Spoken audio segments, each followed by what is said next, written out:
Good afternoon.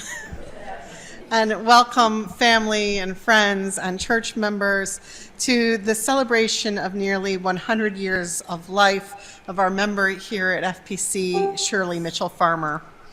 As a couple notes of welcome, I just want to say thank you to all of you for being here. If you need assisted listening devices, the ushers can help you back in the foyer there.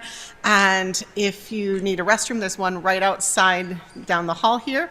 And we invite you to our fellowship hall for a potluck after the service.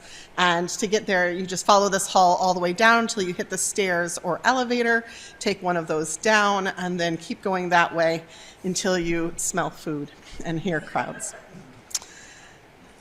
So we come together today at the end of a person's life to remember them, to honor them, to tell stories and share laughter and tears as we bid farewell in this formal way to someone who was loved among us. And Shirley Mitchell Farmer was a daughter, a sister, a wife, a mother, grandmother, great-grandmother, aunt. She was a co-worker, a creator, a church member, a friend. It may feel odd at a memorial service to find oneself laughing and joyous, but Shirley was someone who lived a long and full life, so it's appropriate that we share happy memories and laugh. And too, she was dearly loved and will be missed. And so shedding a tear is also something appropriate and welcomed as we remember her today. As the poet William Blake said, joy and woe are woven fine. And the mystic writer Khalil Gibran gives us this advice in times of sorrow. Your joy is your sorrow unmasked. And that self-same well from which your laughter rises was oftentimes filled with tears. How else can it be? The deeper that sorrow carves into your being, the more joy you can contain. And when you are joyous, look into your heart, and you shall find that it is only that which has given you sorrow that is giving you joy. When you are sorrowful, look again into your heart, and you shall see that in truth you are weeping for that which has been your delight. So I now invite Shirley's niece, Vicki Duran, to light our chalice, which is the symbol of Unitarian Universalism, a community which meant so much to Shirley, with these words by Mira Mikowitz. We light this chalice, which transforms wax into pure light and warmth, to remind us of our own living, transforming the stuff of this world into the love and activity of our daily lives. As we remember Shirley Farmer, may today bring forth transformation in ourselves, from grief, healing, from memory, wholeness, and from celebration, love. So with the long life that she lived, we're privileged to have many stories of Shirley's life in her own words. And I put the volumes from which these words came from down on the tables in the fellowship hall, so you can read more of them if you'd like. These are some words from an interview she did with Rebecca Winhorn of the Elder Women Oral History Project.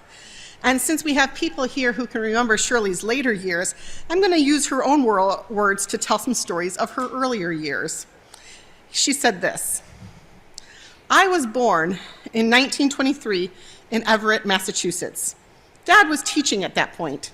At some point, he got a master's at Harvard in education. When I was 2, we were up in White River Junction. Moving around is a constant theme, as you probably know.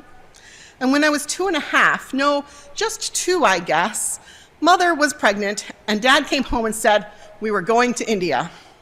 He'd been offered a job as a principal of a missionary school in Kodai Canal, India, and Mother, who'd come from a poor but conventional background, I would say, went along with that in 1924 to 25.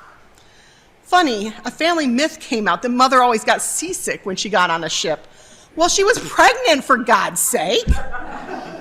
The story is that I walked around the deck with Dad every day while Mother was sick below. Then we got to India.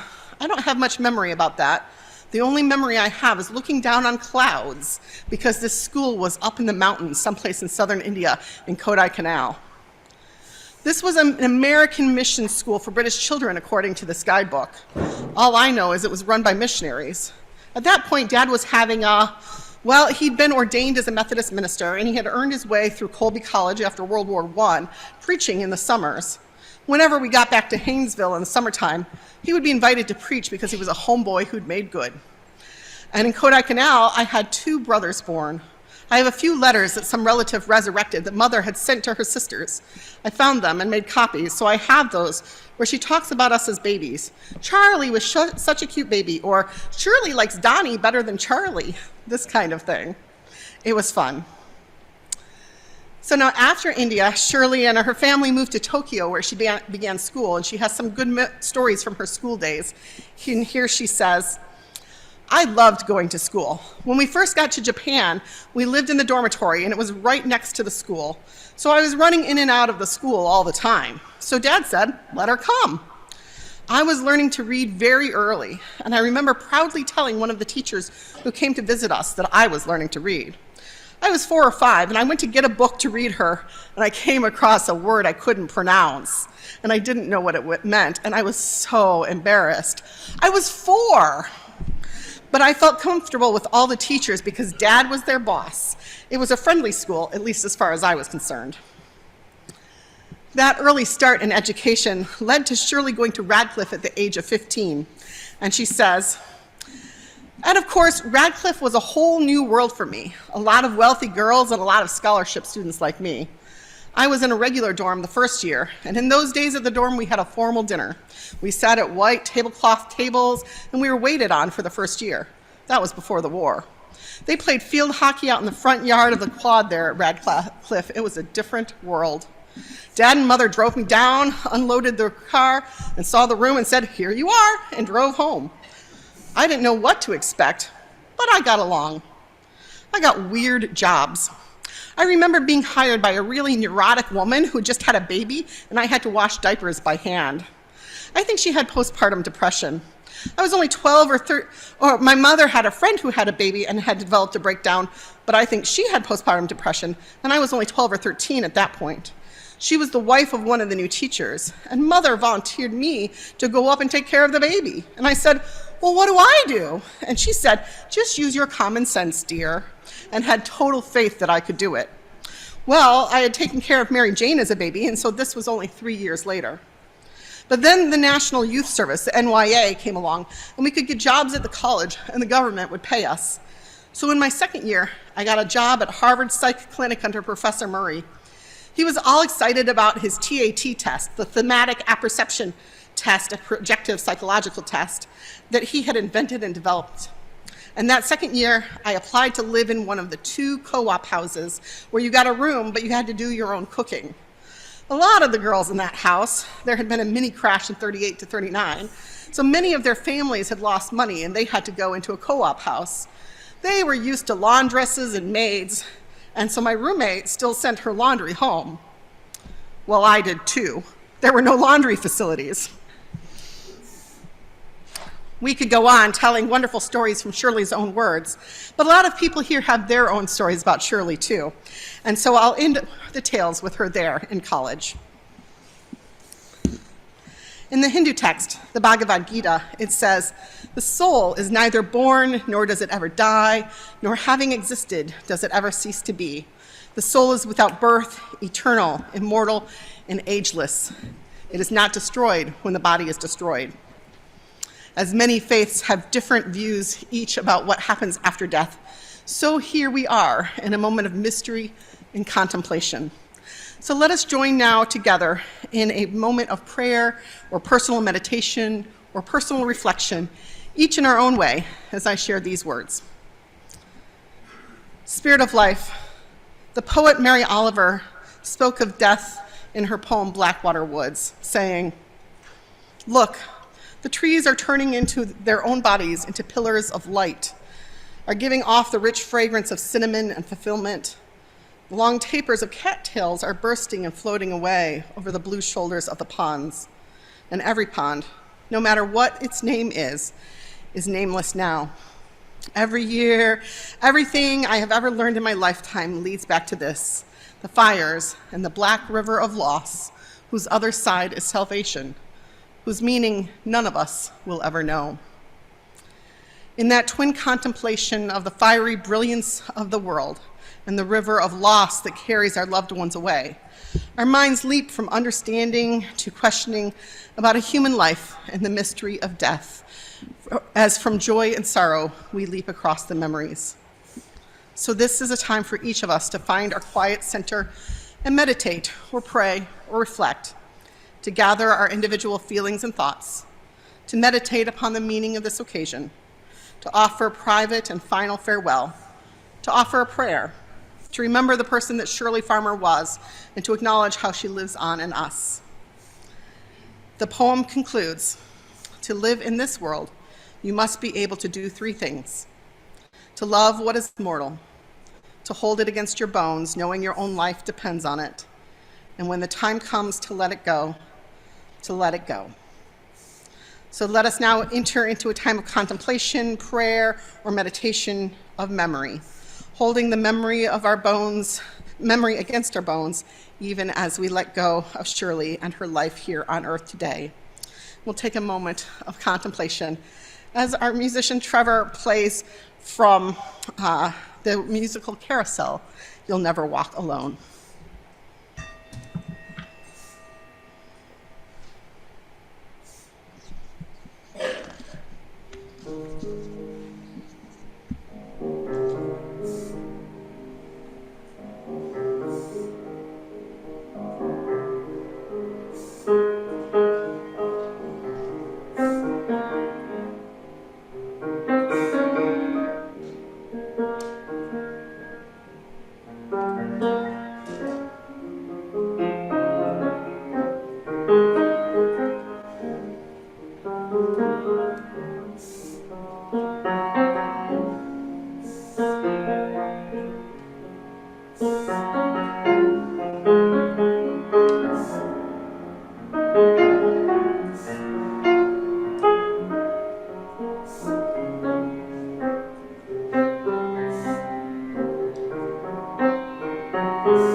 And now I invite forward Rachel Wyant, Shirley's granddaughter, to share memories and stories of her life.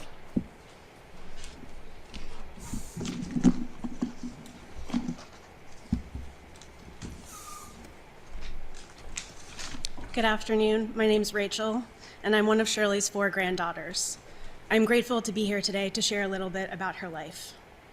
Shirley was an avid theater goer, tennis player, and history book reader, and she had an oversized love of everything chocolate, especially fudge. She was infamous for singing at the top of her lungs, whether or not anyone else wanted the lyrics to My Fair Lady stuck in their head. Shirley was born on December 4th, 1923, and lived for 100 years. When we reminded her a few years ago that she was almost a century old, she said, "You know, I'm so old that when I went on my first date, the boy picked me up in a horse and buggy." She was then appalled when we told her about dating apps. In her 100 years, Shirley lived a vibrant and impactful life, filled to the brim with rich experiences and a fierce dedication to helping others and giving back to her community.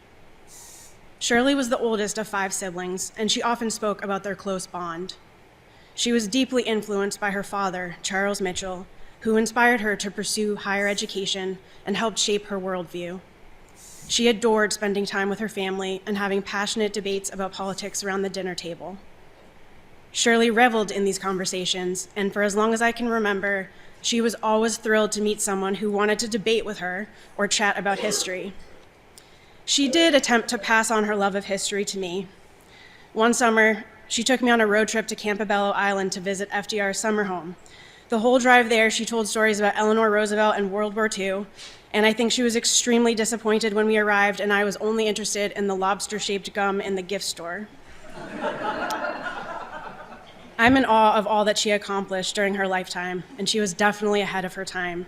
Attending Radcliffe at the age of only 16, after graduating, she worked as a research assistant at the Psychoacoustic Laboratory at Harvard during World War II, and she later completed the Harvard Radcliffe Management Training Program.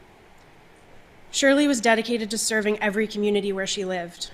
In Bloomfield, Connecticut, for example, she was involved in the PTA, the League of Women Voters, and the school board. While juggling all of this, Shirley was also raising her 3 daughters, Martha, Barbara, and Miriam. And on top of that, as if that wasn't enough, she earned her Master's of Education at the University of Hartford in guidance counseling. Shirley really found meaningful work and purpose wherever she went, but along the way, she also found a new zest for life. In 1973, Shirley met Bob Farmer while visiting her brother, and within a year they were married and Shirley relocated to California. Although I wasn't fortunate enough to meet him, I know that Shirley's time with Bob was transformative. After their first meeting, Shirley told her sister Mary Jane, "Life begins at 50. And thanks to Bob, I think Shirley found a new sense of adventure. Her time with Bob was full of traveling, hiking, skiing, camping, sailing, playing tennis, entertaining, I could go on. All of that didn't seem to stop her from pursuing a career, though. Shirley threw herself into volunteer work and counseling in California. She received the Volunteer of the Year award from the Mental Health Association of Los Angeles. In 1982, she co-founded a counseling practice with her best friends, and she considered this the most rewarding 10 years of her life and continued this work following Bob's death. After moving back to Massachusetts in 1995, Shirley continued to travel regularly with friends and family and remained very active, especially with her volunteer work. Even in her 70s and 80s, she was jetting off to visit friends in California, returning to her roots in northern Maine, and traveling as far as China and Transylvania. My sister Abigail and I were also lucky to have her close during these years, especially because she had a pool. But also because she made exceptional Halloween costumes and let us watch cable TV when she babysat. This is how I remember her. She had endless energy and curiosity and was always open to learning, sharing special experiences with her grandchildren, and engaging in good conversation. She always arrived at holidays in color-coordinated outfits, chic scarves, and statement jewelry from her travels. She was very stubborn, a trait which I definitely inherited, but she was also driven and had a sharp wit and intelligence that inspired people. She had an impressive knack for finding and building community wherever life took her, like the community she found here in this church. I know that many of you here today were impacted by her in different ways. Maybe she worked alongside you on a project, advocated for you, or offered advice. Maybe she taught you how to knit and bake Indian pudding, or how to appreciate John Philip Sousa at a very high volume. She taught me how to play tennis and gin rummy, and showed me that it's acceptable to serve steamed artichokes at a dinner party, which I didn't understand. Shirley hated getting older, and being older and having to slow down, but she never lost her spark or her feistiness. Watching her make the most of life after retirement and carrying on all the things that she loved was an inspiring lesson on how to age with purpose, grace, and humor. We were lucky to have her as long as we did, and I'm grateful that her endless energy and enthusiasm allowed so many people to get to know her. There will be a lot of chocolate at the potluck next door, so I hope you all have a piece in her honor. Thank you.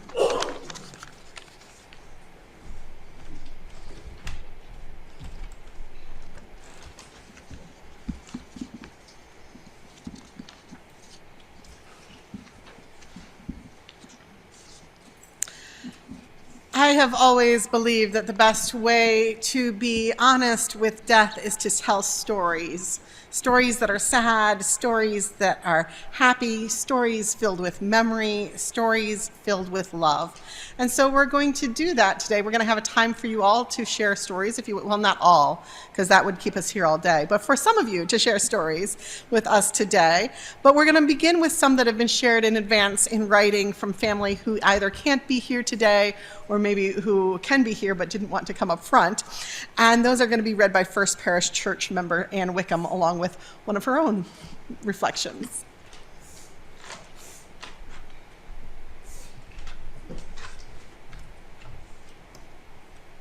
afternoon. As Cindy said, my name is Ann Wickham, and I've been a member of this church since 1995, which is when I met Shirley. My husband and I were a part of the prison transition program, which some of you might remember, and through that got to know Shirley well, and ever since she was my mentor and my friend, and I really feel blessed to have had that. So from Keonan Yardley, stepdaughter, daughter of Bob Farmer. Wow, what an amazing lady, living to 100 years old. Only the hardy can accomplish that. Very special lady. We were actually talking about Shirley at the Thanksgiving table, remembering her amazing pies and the one and only fresh cranberry sauce, the likes of which have never been duplicated. We truly wish she had been able to have more time with our dad. The years they spent together were, quote, the happiest years of his life, and we've always been grateful to Shirley for that. We will all be at the memorial in spirit. Give the family our best. From Charles A. Mitchell, nephew. My most vivid memory was after I received my number 2 draft number for Vietnam. I decided to take a road trip in my 2-cycle, 3-cylinder Saab to visit Grammy and Aunt Mary Jane in Plattsburgh, then head to Connecticut to visit with Aunt Shirley and you girls. I spent several days staying with them, at which time Aunt Shirley was running for, I believe, the school board. I offered to hand paint my car with the help of my cousins. We created a rolling advertisement for Aunt Shirley's political office. She was delighted with the result, and I drove it around for a few days to gain local attention. Aunt Shirley was very smart, and I enjoyed talking with her. She had the Mitchell crust on the outside with a wonderful, soft, caring inside. She accomplished anything she tried. We bonded on a nephew-aunt level nicely. I was always in awe of Aunt Shirley and how smart she was at early age. I would tell people numerous times about her graduating from Radcliffe at such a young age. I believe it was 16. Note, Shirley was 16 when she went to Radcliffe and age 20 when she graduated. I will miss her. Rest in peace, Aunt Shirley. From Rick Miranda, nephew. I have many recollections of Shirley. Our families shared Thanksgivings and holidays together, and I loved playing board games and Yahtzee at your table in Bloomfield. I remember going cross-country skiing with Shirley and the family behind Plattsburgh State University, too. Then there was the time she stripped down to her underwear to take a swim in Copperas Pond in the Adirondacks, to all her daughter's dismay. But my favorite memories of Shirley were at Plum Island. She and I would do the Sunday crosswords together from the Boston Globe, and it was a great opportunity to have long conversations. Another time, I was in a pretty bad space. I was out of work in New York City, and things were not good for me then. There were a lot of August birthdays, and they were celebrated at Plum Island that year.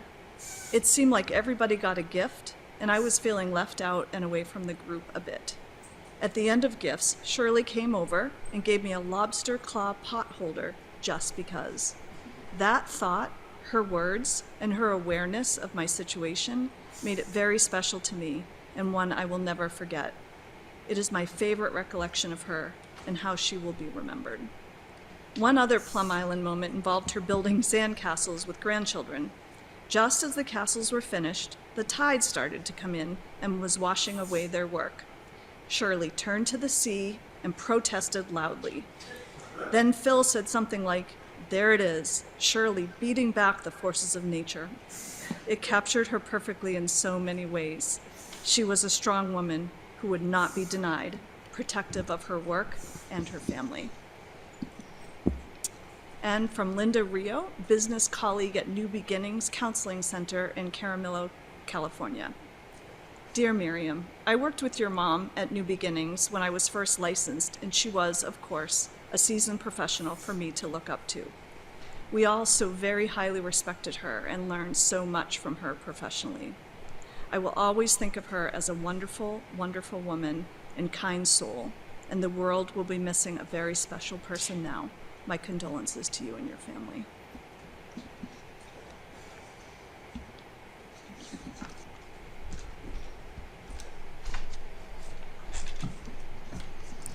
And so now we have time for a few more people, any of you, to share memories of Shirley. So I invite you to think of a brief anecdote or story to share, and we will share as many of them as time permits. And then I ask you to remember to share these stories with her family in the days and months and years to come, because in times to come, your memories will be more valuable, more special, more precious. I'm going to ask that anyone who wants to share a story come forward. We'll have a floor microphone down here for you to speak from. The reason, I know a lot of people are like, oh, I can talk loud, everyone can hear me, but everyone can't, because we have people off-site and the overhead microphones don't pick up that well, so we really need you to talk into the microphone for people to hear you. And up front, the reason for that is our one and only camera is that one under the clock back there. And so if you're standing up front, you can face people, people can see you, people off-site can see you. So with that, I'm going to step down and grab one of our floor mics, and any of you are welcome to come forward and share a memory.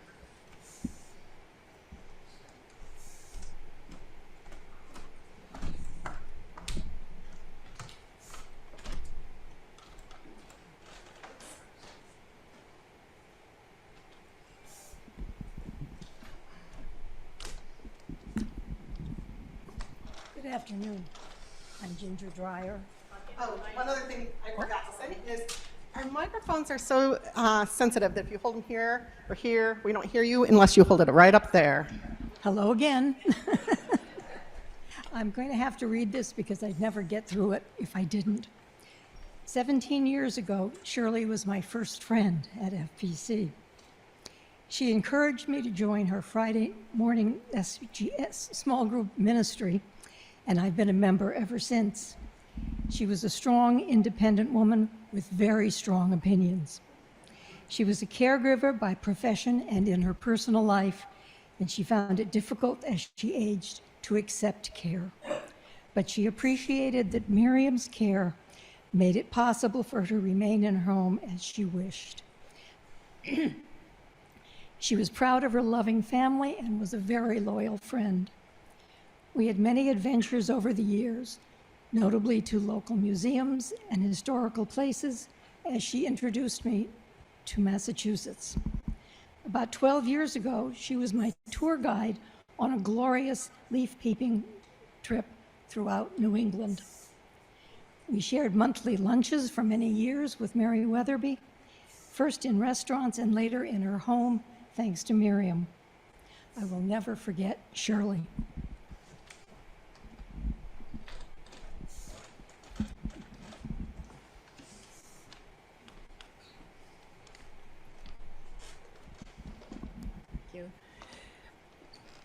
Kind of going to echo what Ginger said. I'm Judy Holmes, and I think that Shirley was the mother and the nurturer of the small group ministry program here at FPC, which is a wonderful program, and Shirley was its biggest cheerleader. Another thing I want to say about Shirley, which has also been mentioned, is that she had strong opinions about things that were most of the time right, and it was a pleasure to give her my side of it. Third thing is Shirley loved a good laugh. That's how I can remember her. She no holds barred, a wonderful laugh. So pleasure to be here and to tell you a few things about Shirley.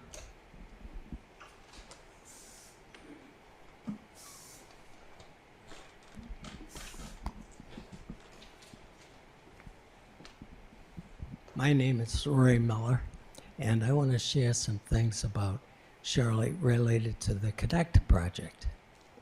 Now, you might not know what that is, but 20 years ago, we had the church here, and we had the hall next door. And now, if you look out the window, you see they're connected. Well, it was 2004 or 2005. The church was booming, and we formed a group to look at the strategic planning. What should we expand? Should we do this? Should we do that? And the result was a big project. And Shirley was on that committee, that strategic committee that made those decisions and recommendations. We then formed it into a capital project, and Shirley was a member of the project team. There were about 50 people members that participated in the project in one way or the other. And we had little teams. And Shirley's team she was the captain of the communications team. And we got together many times, and one of the days over at Shirley's apartment in Hudson, we constructed this logo for the project. And it embodied all the facets of the project, and I'll put this on the table next door. And we had many publications like this that Shirley participated on in putting it together. We went on to do the work, and it was a success. And all throughout, Shirley was one of the best cheerleaders for this effort. And the way that she did it was very symbiotic. So Shirley fed off of the project, and she brought that energy to our meetings and to her contributions to the effort. And so all I can say is farewell to the cheerleader. Thank you for what you did, Shirley.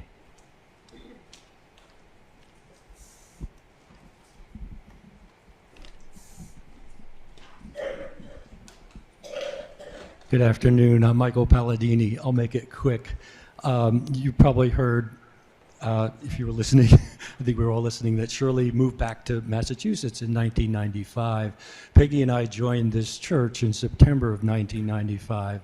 So in 1996, the church asked me if I wouldn't do some canvassing, and I said, sure, why not? So they gave me a short list of names, alphabetical by last name, and at the top of the list was Farmer, Shirley. So I called her up and made an appointment, went over to her house, and Shirley was the first person I've ever canvassed at First Parish Church. Some of you may know that's not the easiest conversation to have with the person, but Shirley and I had a grand old time, and I've loved her ever after.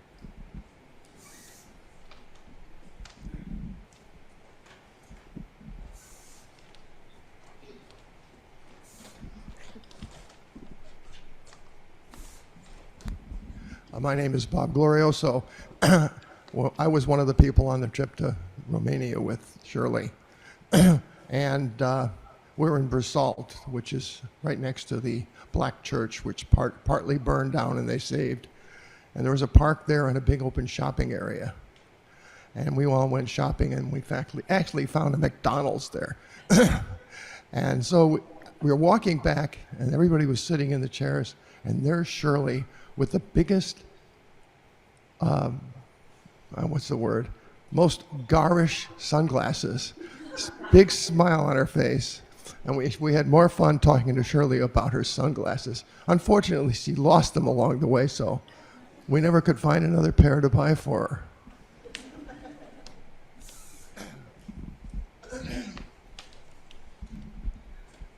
My name's Dave Kozik, and I'm only here to, in addition to all of the wonderful things that have been said about Shirley and what she did with her life, I'm here to vouch for her that in the last 25 years, she never cheated on her taxes.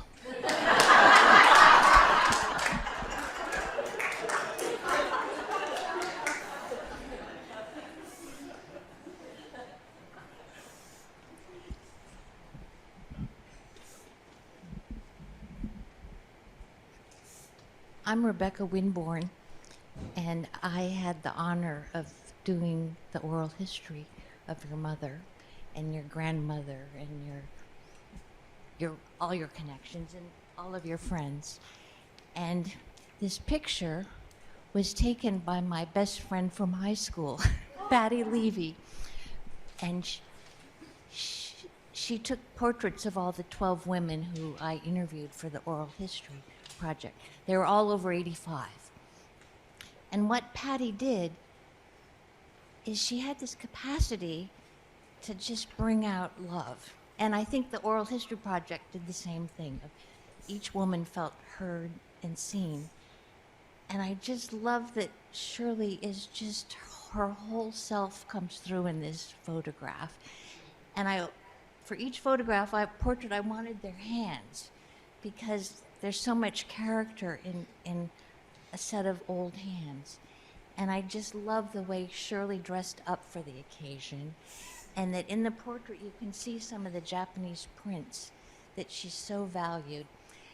And it was just such an honor to be able to get to know Shirley on that level of depth. And it's an honor to be here and to meet you all. I'll add about that oral history project, which is so wonderful to read, and I've been delving into it over the last couple of weeks. The family history says that she went to Radcliffe at 16, but she says 15 in that oral history project, so maybe she was close to her birthday between the two. And she talks about her time at FPC, and many people have mentioned the small group ministry program here, which is still ongoing. We have like 10 groups with like 70 members involved in the small group ministry program. She founded that. She created it and was its first director.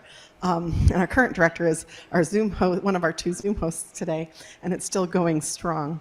So it's delightful to read all of her stories about the church, but also things like working for the unions during the Red Scare and some of the things that happened around that. And her wonderful life is just a treasure trove of stories. Are there a couple? We have time for a couple more stories if there are a couple more that would like to be shared today.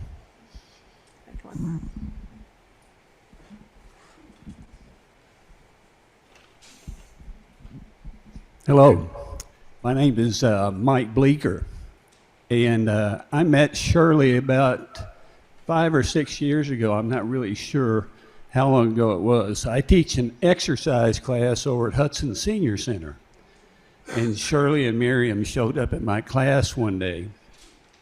And I remember the first couple of occasions that she was there, I spent about the first 2 or 3 minutes talking to her, both of us adjusting our hearing aids because we had a hard time understanding each other.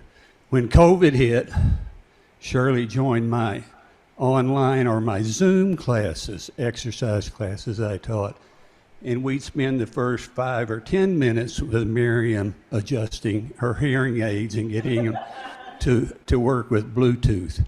But I heard one of her granddaughters characterize her as being stubborn.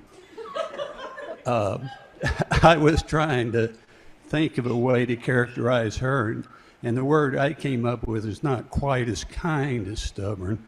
I would have said cantankerous, but she is probably one of the most intelligent people I've ever met. Thank you.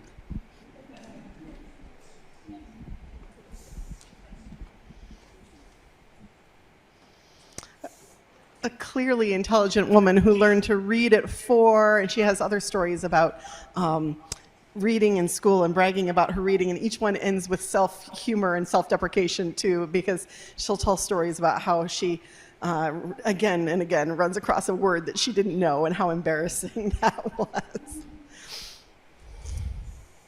We do have time if there's anyone who is in our Zoom viewers who would like to tell one quick story. We do have time for one more.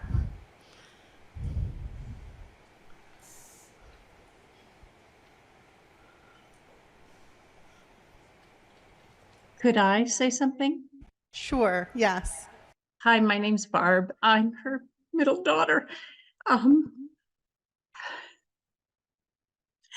We weren't able to come because my husband got COVID, but I really appreciate that you were able to do this by Zoom. And one of my first memories of my mom that's sort of characterizes what you all have shared is when we went to see Mary Poppins. I think I was in 4th or 5th grade. And again, just like you said, she didn't care what other people thought, and she loved musicals. And I can still see her in front of us. And I think maybe, I know I was with Martha, I'm not sure if Miriam was there too. And she started skipping down the sidewalk, singing Let's Go Fly a Kite at the top of her lungs. And we were absolutely mortified, but it just demonstrated just how powerful and strong a woman she was, and how much she just treasured all of those kinds of experiences. So I just thought that would be a fun one for everybody to hear. Thank you for all of you for coming.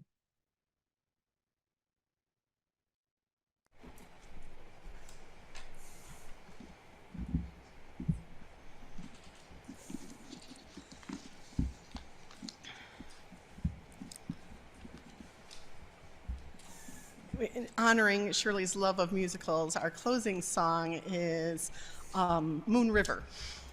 And our prelude was also a musical number, Sunrise Sunset from Fiddler on the Roof. We give thanks for the life of Shirley Mitchell Farmer. She lives on through all she touched, the common life of which we are all a part. She lives on especially through those whose lives were intertwined with her life. We are gathered in the presence of a deep and abiding mystery, and with humble hearts we bow before the veil that has fallen between us and the one we loved. Mitch Albom writes in Tuesdays with Maury, "As long as we can love each other and remember the feeling of love we had, we can die without ever really going away. All the love you created is still there. All the memories are still there. All you live on in the hearts of everyone you have touched and nurtured while you were here. Death ends a life, not a relationship." We are glad for the life of Shirley Mitchell Farmer, and the spirit of her life stays with us even as her soul moves on. She will be missed. In the spirit of love, we close this celebration of life. Let us go in peace and in charity, taking from and giving to one another, as we need and as we are able, the gifts of courage, wisdom, and thanksgiving.